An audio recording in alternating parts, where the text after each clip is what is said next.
Another top 10 list. We are here with Tim and Tim's director of acquisitions, Nick Burton. Tim leads 5-1 I didn't need an introduction. on a charitable accounting of that. This is a little short. This is a shorter one. This is. We should do a tattoo, and you can add it to your other leg tattoos of cheerleaders and shoes, and whatever the final score is of this series, somebody has to get a tattoo that says Tim 5, Nick 1. What do you think? No. Well, the score will change today because we've got another one up. Now, I'm only looking for 4 answers, so this one should be a little bit shorter. This is the 4 major U.S. metro areas where it is cheaper to buy a home than it is to rent an apartment based on monthly pricing.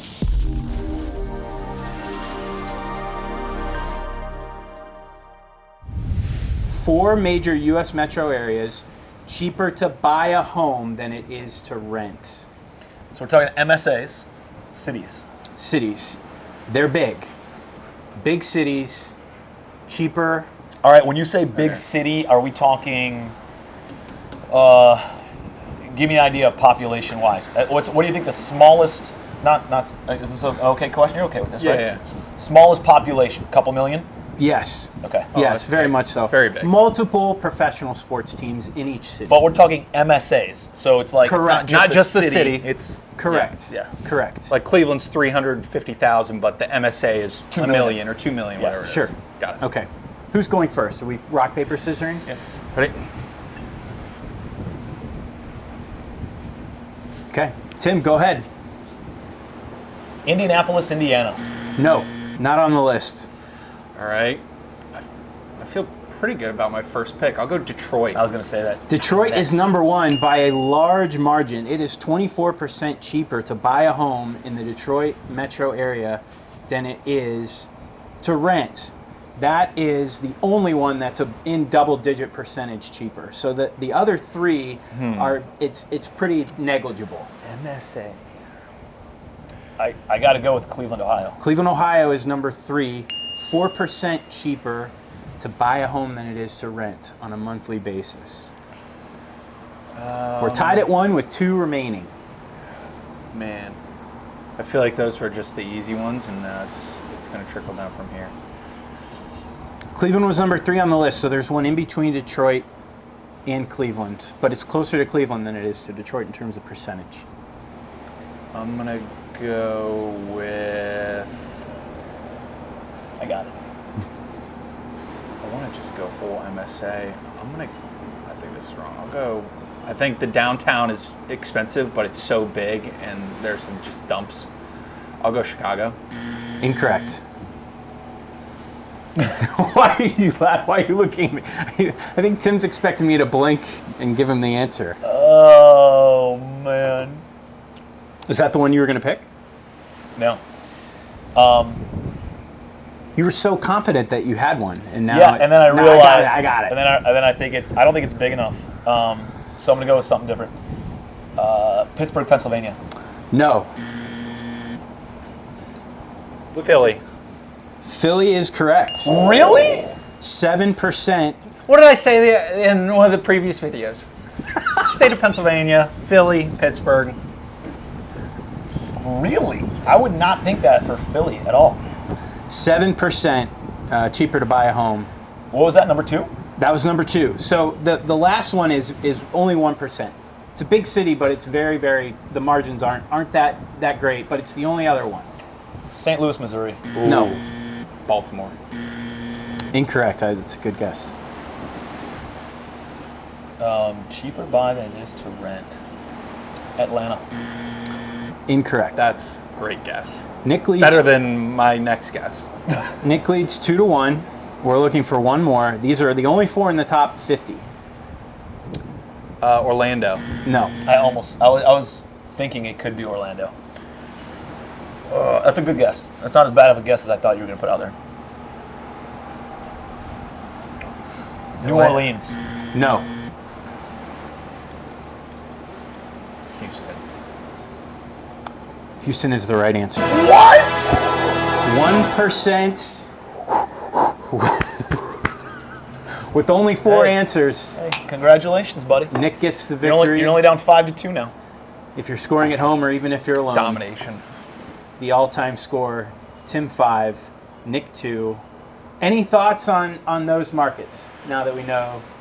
Detroit number 1 by a wide margin. Philly, Cleveland, and Houston. Philly is the most surprising. I mean, Houston makes sense. Houston's the number 1 multifamily market in the entire country. It's got the most multifamily. A ton of people go probably because it's cheaper to buy and you can get higher rents. And so there's a little bit of spread there. So I can see that in Houston. Obviously, we're from Cleveland, so we know what it's like to buy versus the rental income there. Yeah, And then, any big place that you can buy a house for under Detroit. 100 grand or even under 50 grand. Detroit's Detroit's Cleveland. obvious. I thought you were going with a clue on that one. Well, it's between Detroit and Cleveland, but closer to Cleveland when it comes to. Oh, percent. no. And I thought I was going to guess Toledo, but then I realized it's closer to Detroit, and I don't think it was big enough either.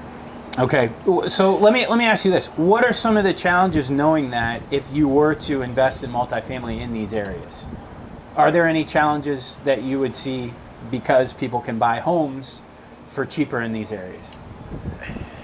You know, I mean, I've been to 3 out of 4 of these. Yeah, I've been to 3 out of 4 of these. And I mean, they're just some really rough spots. That's why I was going with Chicago. I think that's just would bring it way down. You go south side Chicago. It's just Cleveland, real rough areas. Houston, we know some real rough areas. Philly, seen Rocky V, kind of know how that goes. Yeah, it just a lot of these have some big poverty issues, I think, and I think that it's just more management intensive stuff. But every city has the good areas. Yeah, absolutely. And the other thing that I would say is I wouldn't go to one of these markets just thinking I can go and start buying deals in that market because it was on a list like this, because there's good and bad that comes with it. Like one of the reasons probably Cleveland has a lower purchase price than rental rate or has such a good ratio of that is because they have the point of sale inspections. Mm-hmm. And so if you come to Cleveland thinking I'm just going to go start buying shit in Cleveland, and then you go and buy something in Shaker Heights and you don't realize that there's something called a point of sale inspection where the city comes in and tells you what you have to fix on the house. And either the seller has to fix it or the buyer has to fix it within a certain period of time.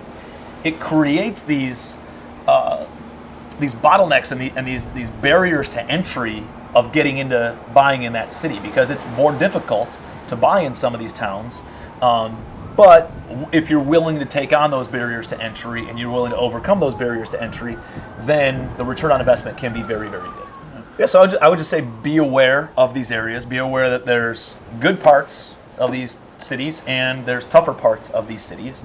And really, not only these cities, of every city. That doesn't mean that there's not deals in Charleston, South Carolina, that there's not deals in San Diego, California, that there's not deals in Sheboygan, Wisconsin. Like there's deals in every single market.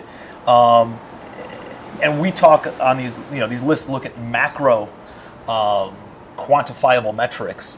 And the reality is there's micro level things happening in every market with, the people next door might be selling their house because they're getting a divorce, or they're not, right? or maybe somebody passes away, or maybe there's somebody gets sick and somebody has to move across the country for a job, and there creates these motivations for people to sell their houses at deeper discounts, where even if you're in a primary market that's not on this list, if you know how to negotiate, structure, and put a deal together and find motivated sellers, you can find great rental deals and create the ratio that you're looking for in a good rental. Okay. Nick did the LeBron when he won, which is interesting because he's not a Cavs guy, but he did get the win. Tim leads 5-2. We're going to have another top 10 coming up soon.